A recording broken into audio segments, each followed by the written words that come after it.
কি আমাদের কাছে একটা হ্যান্ডসেট এসেছে Vivo Y16, যেটা সমস্যা আছে নো সার্ভিস, মানে এটা নেটওয়ার্ক আসে না। আর আমরা জানি আগে আইএমআই আমাদেরকে চেক করে নিতে হবে, *#06#। তারপরে আমার কিন্তু আইএমআই ওকে আছে, আইএমআই কোনো মানে ড্যামেজ নেই, আমার আইএমআই মানে কনফার্ম মানে ওকে আছে। এবং আমরা সেটিং এ যে দেখে নিব আমার যে বেসব্যান্ড আছে কিনা। সেটিং ওপেন করলাম, করার পরে অ্যাবাউট ফোন যাব, অ্যাবাউট ফোন, তারপরে আমরা যাব সফটওয়্যার ইনফরমেশন। তারপরে আমরা এখানে দেখতে পাইছি যে বেসব্যান্ড আননোন, মানে কোনো বেসব্যান্ড নেই। আমরা জানি আইএমআই এবং বেসব্যান্ড যদি সমস্যা যদি আসে আমরা জানি যে আরএফ বা ডব্লিউটিআর বা এসডিআর আইসি থেকে আমার সমস্যা থাকবে। তো আমার কোথা থেকে একটা সমস্যা আছে আমরা স্টেপ বাই স্টেপ ফাইন্ড করে আমরা দেখবো কোথা থেকে সমস্যা আছে। আমার এটা স্টুডেন্ট মোবাইল রিপেয়ারিং করবে, আমার স্টুডেন্টের হাতে দিচ্ছি যে কিভাবে এটা সমস্যা মানে আছে, আর আমরা যে কোথায় থেকে এটা সমস্যার সমাধান করবো আপনারা ভিডিও মাধ্যমে দেখতে পাবেন। সর্বপ্রথম আমরা পুরো মাদারবোর্ড আই স্ক্যান করে নেব, যেন কোনো কম্পোনেন্ট যেন মিসিং যেন না থাকে। বাট কোনো কম্পোনেন্ট যদি মিসিং থাকে তাহলে আমাদেরকে যে কম্পোনেন্ট মিসিং থাকবে, যদি বাই চান্স যদি আমাদের সিরিজ লাইনে যদি কম্পোনেন্ট মিসিং থাকতে গেলে আমাকে কম্পোনেন্ট আগে লাগাতে হবে, না লাগাতে গেলে যে সিরিজ লাইনে যে কম্পোনেন্টগুলো আছে, যদি কম্পোনেন্ট আমরা সিরিজ লাইনে যদি না লাগাই তো আমাদেরকে সমস্যা যে আছে সমস্যার সমাধান করা মুশকিল হয়ে যাবে। সেই জন্য সবসময় আমাদেরকে চেষ্টা করে নিতে হবে যেন সিরিজ লাইনে কোনো কম্পোনেন্ট যেন মিসিং যেন না থাকে। সেই জন্য ফার্স্টে আমরা 1 নম্বর কুল টেস্টিং করব। কুল টেস্টিং করার পরে দেখে নেব যে কোনো কম্পোনেন্ট আমার শর্টিং আছে কি। যদি বাই চান্স কোনো কম্পোনেন্ট যদি আমাদের শর্টিং থাকে তার সত্ত্বেও কিন্তু আমাদের নেটওয়ার্ক আসবে না। 1 নম্বর আমরা কুল টেস্টিং করব, তারপরে 2 নম্বর আমরা হট টেস্টিং করব। সেই জন্য সর্বপ্রথম আমাদেরকে কুল টেস্টিং করে নিতে হবে। কুল টেস্টিং করার জন্য আমাদেরকে যতটুকু কম্পোনেন্ট ক্যাপাসিটারগুলো আছে সুন্দরভাবে আমাদেরকে স্টেপ বাই স্টেপ একটা একটা করে আমাদেরকে চেক করে নিতে হবে, যেন কোনো লাইন যেন মিসিং যেন না থাকে বা কোনো শর্টিং যেন না থাকে। বাট সূক্ষ্মভাবে যদি কাজ করতে গেলে স্টেপ বাই স্টেপ কাজ করতে হবে। তারপরে যেখানে থেকে সমস্যা আছে সেখান থেকে আমরা সমস্যার সমাধান করতে পারবো, বা যেখান থেকে প্রবলেম আছে সেখান থেকে আমরা সমাধান করতে পারবো, বা যেখানে সমস্যা আছে সমস্যাটা খুঁজে বের করে আমরা সমাধান করতে পারবো। সেই জন্য সবসময় আমাদেরকে স্টেপ বাই স্টেপ কাজ করতে হবে। বা আমরা যে ফাইন্ড করব যে কিভাবে যে আমরা ফাইন্ড করছি যে এক চান্সে আমরা বুঝতে পারবো যে এখান থেকে সমস্যা আছে। কেন যে কোনো সেকশনে 1 নম্বর কাজ করার জন্য ফার্স্ট 1 নম্বর ইনপুট বা আউটপুট ভোল্টেজ লাগবে। সেই জন্য ফার্স্ট আমাকে দেখে নিতে হবে ইনপুট ভোল্টেজ ওকে আছে কিনা। যদি বাই চান্স আমাদের ইনপুট ভোল্টেজ যদি প্রবলেম থাকে তো আমার আইসি আউটপুট করতে পারবে না। সেই জন্য সবসময় কোথায় কখন ভোল্টেজটা পাবো, যদি ভোল্টেজগুলো যদি জানা থাকতে গেলে অবশ্যই যে কোনো সমস্যার সমাধান করা সহজ হয়ে যাবে। সেই জন্য সবসময় আগে স্টেপ বাই স্টেপ কাজ করতে গেলে কোনো সমস্যাই আসবে না। সেই জন্য সবসময় আমরা চেষ্টা করব যে কুল টেস্টিং, তারপরে আমরা চেক করব হট টেস্টিং। আমাদের কুল টেস্টিংয়ে যদি সমস্যার সমাধান যদি না হয় তারপরে আমরা হট টেস্টিং করে দেখব যে ভোল্টেজগুলো কমপ্লিট ওকে আছে কিনা। যদি আমরা ফার্স্ট 1 নম্বর 4G আইসি, তারপরে 2G আইসি বা WTR আইসি বা RF আইসি, আমরা যে আগে 1 নম্বর 2G আইসির জন্য কত ভোল্টেজ লাগবে, যে আমার 2G আইসি কমপ্লিট ওকে আছে। যদি ভোল্টেজ আসার পরে আমরা যদি 2G আইসিতে বারবার যদি কাজ করি তো কোনো কাজ করে আমাদের কোনো লাভ হবে না। কেন যে প্রবলেম আছে প্রবলেমটা সমাধান করা। বর্তমানে আমরা 2G এবং 4G আইসি কমপ্লিট আমার ভোল্টেজ ওকে আছে। 2G আইসি আর 4G আইসিতে আমরা আর টাচও করব না, কেননা 2G এবং 4G আইসি প্রপার ওয়ার্ক করছে। আমরা এবার দেখব RF আইসি কাজ করার জন্য যে ভোল্টেজটা লাগবে, যদি ভোল্টেজটা আমার আসে তো RF আইসিও ওকে আছে, কোনো লাইন থেকে সমস্যা আছে। যদি বাই চান্স যদি আমরা যে প্রবলেম যদি RF আইসি থেকে যদি পাবো তো আমরা ফার্স্ট 1 নম্বর RF আইসি তুলবো, তোলার পরে তারপরে আমরা দেখব যে লাইনগুলো আমাদের প্রপার ওয়ার্ক করছে কিনা। যদি বাই চান্স যদি আমাদের কোনো লাইন যদি মিসিং থাকে তার সত্ত্বেও কিন্তু আমাদের নেটওয়ার্ক আসবে না। সেই জন্য 1 নম্বর আমাদেরকে ভোল্টেজগুলো মেপে দেখে নিতে হবে যে আমার RF আইসি বা 2G আইসি বা 4G আইসি ওয়ার্ক করছে কিনা। কেননা আমরা যে মাপার পরে আমরা দেখলাম যে 4G এবং 2G আছে কমপ্লিট ওকে আছে, আমার আরএফআইসি থেকে সমস্যা আছে, আরএফআইসির একটা লাইন আমার মিসিং আছে, সেজন্য আমার যে সমস্যা মানে আছে, সেজন্য আমার নেটওয়ার্কটা আসে না। সেজন্য ফার্স্ট 1 নম্বর আমরা আরএফআইসিটা রিমুভ করব। রিমুভ করার পরে আমরা যে লাইন মিসিং আছে ওই লাইনটা আমাকে আমরা জাম্পারিং করে দেবো। মাইক্রো জাম্পারিং করার পরে যে আইসি আছে আইসি রিবোলিং করার পরে লাগিয়ে দেবো। লাগানোর পরে যে সমস্যা আছে আমার সমস্যার সমাধান 100% গ্যারেন্টি হয়ে যাবে।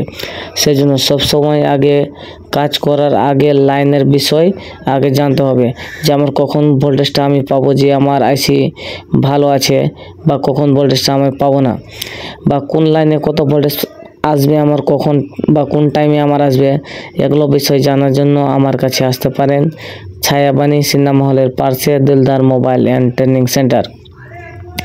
আর এটা অন্য শপে রিটার্ন ফোন এসে যে আমার স্টুডেন্ট এখন রিপেয়ারিং করছে, যে কোথা থেকে সমস্যা আছে, যে আমরা স্টেপ বাই স্টেপ চেক করার পরে আমরা যে সমস্যা পেলাম যে আরএফআইসি থেকে সমস্যা আছে, আরএফআইসির লাইন একটা মিসিং আছে, সেজন্য আমার এটা প্রবলেমটা আছে। সেজন্য যে অন্য দোকানদার ভাই যে রিটার্ন এসছে ফোন, অন্য দোকানদার ভাই আবার আইসি চেঞ্জ করেছে বা রিবোলিং করেছে, তার সত্ত্বেও কিন্তু প্রবলেমটা সমাধান করতে পারেনি। সেজন্য যে লাইনে যদি নলেজ থাকে তো যে কোনো সমস্যা থাকুক না কেন আপনারা 100% গ্যারেন্টি সহকারে আপনারা রিপেয়ারিং করতে পারবেন। আর এগুলো লাইনের ব্যাপার যদি জানা থাকতে গেলে অবশ্যই রিপেয়ারিং করতে অনেক সহজ হয়ে যাবে। সেই জন্য যে কোনো আপনাদের যে কোনো কোশ্চেন যদি থাকে আপনারা স্ক্রিনে দেওয়া নম্বরে যোগাযোগ করে আপনারা ওই বিষয়গুলো জানতে পারেন। সেই জন্য সবসময় আমরা চেষ্টা করি যে স্টেপ বাই স্টেপ কাজ করে, যে যেখান থেকে সমস্যা থাকুক না কেন আমরা খুঁজে বের করে আমরা অবশ্যই রিপেয়ারিং করার চেষ্টা করি। সেই জন্য যে কোনো সমস্যা যদি কারোর যদি থাকে আপনারা নিয়ে আসতে পারেন ছায়াবাণী সিনেমা হলের পাশে Dildar mobile and training centre. কার যদি কাজ শেখা যদি ইচ্ছুক থাকেন তাহলে স্ক্রিনে দেওয়া নম্বরে আপনারা যোগাযোগ করতে পারেন, এবং সরাসরি এসে আপনারা দোকানে যে কোনো সমস্যার বা যে কোনো কোশ্চেন যদি থাকতে গেলে আপনারা সরাসরি কোশ্চেন করতে পারেন। বাট যে কোনো লাইনের ব্যাপারে যদি প্রপার নলেজ যদি লাওয়ার যদি ইচ্ছা থাকেন আপনারা সরাসরি আমার কাছে আসতে পারেন ছায়াবাণী সিনেমা হলের পাশে Dildar mobile and training centre. আর এখানে যে আমরা স্টেপ বাই স্টেপ যে ফাইন্ড করে যে আমরা খুঁজে বের করলাম যে কোথায় থেকে সমস্যা ছিল, আমার স্টুডেন্ট এটা খুঁজে বের করলো যে কোথায় থেকে সমস্যা ছিল, বা কিভাবে মোবাইল ফোন রিপেয়ারিং করলাম, বা কোথায় থেকে আর সমস্যা ছিল, বা কোথায় ফল্ট আমরা পেলাম, আপনারা ভিডিওর মাধ্যমে দেখতে পাবেন। এবং সরাসরি আমার স্টুডেন্টের কাছে জানতে চাইবো যে কোথা থেকে সমস্যা ছিল বা কিভাবে ফল্ট ফাইন্ড করলো, আপনারা ভিডিওর মাধ্যমে অবশ্যই দেখতে পাবেন। আর আমরা যে আইসেল লাগানোর পরে আবার কুল টেস্টিং করে নিব, যেন আইসেল লাগানোর পরে কোনো লাইন যে শর্টিং হয়ে গেল কি। ফার্স্ট 1 নম্বর যদি আমরা কুল টেস্টিং যদি না করি, ডাইরেক্ট যদি আমরা ভোল্টেজ ইনজেক্ট করে দিই, যদি বাই চান্স যদি আইসি লাগানোর টাইমে যদি বাই চান্স শর্টিং হয়ে যায় তখন তারপরে আরও অন্য সমস্যা হতে পারে। সেই জন্য স্টেপ বাই স্টেপ 1 নম্বর আমাদেরকে কাজ করতে হবে। সেই জন্য ফার্স্ট 1 নম্বর আমরা দেখে নিলাম কোনো ধরনের শর্টিং নেই, তারপরে আমরা যে মাদারবোর্ডে আমরা ফিটিং করে দেবো। মাদারবোর্ডে একটু গরম আছে, তারপরে আমরা মাদারবোর্ডে ফিটিং করে মোবাইল ফোন অন করে আমরা দেখব যে সমস্যার সমাধান হয়েছে কি হয়নি। আর আমার স্টুডেন্ট অনেক দূরের আছে, কোনো সমস্যা নেই, এখানে থাকারও অনেক সুবিধা আছে এবং খাওয়া দাওয়া কোনো সমস্যা নেই, এবং কাজ করার জন্য শুধু প্র্যাকটিক্যালভাবে কাজ এখানে শেখানো হয়। যে কোনো লাইনের এখানে প্রপার নলেজ দেওয়া হয়। বাট আমরা মাদারবোর্ডটা ফিটিং করে নেব। ফিটিং করার পরে আমরা সিম লাগানোর পরে আমরা দেখব যে আমাদের যে সমস্যা ছিল সমস্যার সমাধান হয়েছে কি হয়নি। আপনাদের কাছে যে কোনো সমস্যা থাকুক না কেন আপনারা নিশ্চিন্তে নিয়ে আসতে পারেন ছায়াবাণী সিনেমা হলের পাশে Dildar mobile and training centre. A to Z phone এখানে মোবাইল রিপেয়ারিং করা হয় এবং ট্রেনিং দেওয়া হয়। যে কোনো কাউকে যদি ট্রেনিং নেওয়া যদি ইচ্ছুক থাকেন আপনারা অবশ্যই আমার স্ক্রিনে দেওয়া নম্বরে যোগাযোগ করতে পারেন। এবং আপনারা যদি মোবাইল ফোন বা যে কোনো ফোন আপনার ফল্ট যদি থাকতে গেলে আপনারা অবশ্যই ছায়াবানি সিনেমা হলের পাশে দিলদার মোবাইল অ্যান্ড ট্রেনিং সেন্টারে আপনারা সরাসরি নিয়ে আসতে পারেন। যে কোনো সমস্যার এখানে সমাধান করা হয় 100%। আমার নেটওয়ার্ক চলেছে এবং যে সমস্যা ছিল আমার সমস্যারও সমাধান হয়ে গেছে। তারপরে আমরা দেখে নেব যে কল আমার লাগছে কিনা।